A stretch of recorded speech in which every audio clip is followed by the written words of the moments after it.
Greetings and salutations, ladies and gentlemen.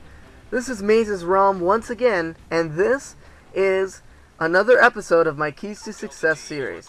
And in this episode, I am going to be talking about a specific gameplay technique known as flanking. Now, I know a lot of you have been playing Call of Duty for a long time, if you're subscribed to my channel. And for those of you who haven't been playing Call of Duty for that long and started playing in Modern Warfare 3, for example, these gameplay techniques will definitely help you in basically owning people in Call of Duty. Now, flanking is basically one of the basic techniques. And that's why I wanted to cover that specific technique in this episode of Keys to Success. Now, I'm sure a lot of you know that our own military uses something known as the buddy system of engaging an enemy. Now, the buddy system is usually when a small squad of soldiers basically group together and cover each other's flanks before they engage the enemy directly, whether it be in a room or whether they're breaching to go in. So that is a technique that our own military uses. Now, flanking is a technique that our own military uses as well, which is you basically attract the enemy to a certain location and then fool them into thinking that you're going to be coming in from another direction entirely, and then you end up coming from behind them and attacking them from their own flank.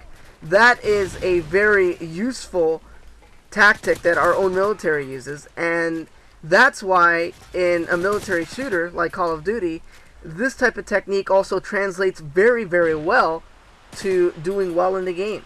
So that's why I'm going to be covering flanking. Now, I'm sure that you've been paying attention to the gameplay that's playing in the background.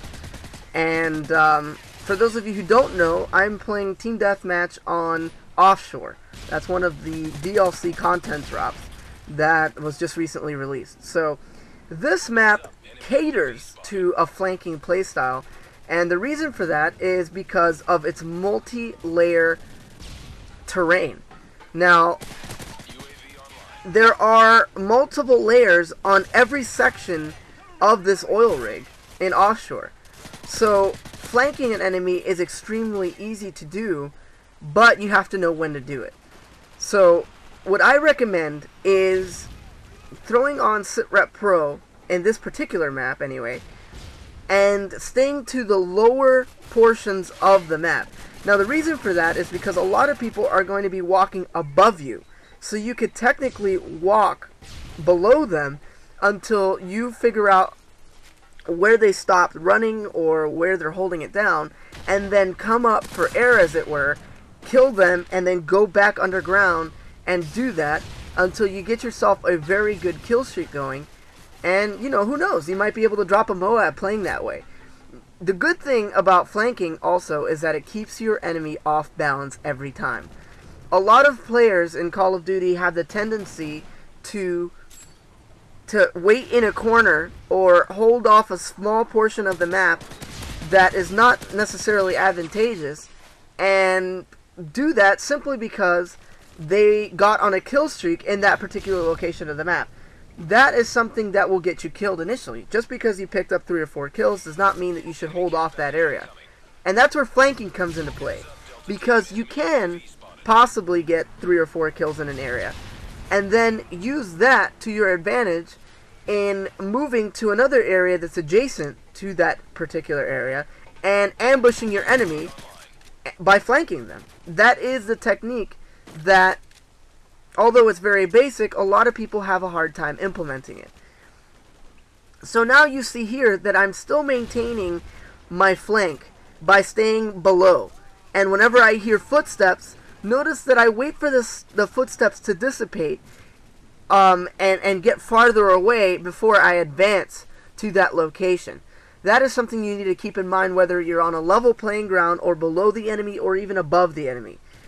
So, if you're a big advocate of stun grenades or flashbangs, that is a great flanking tool.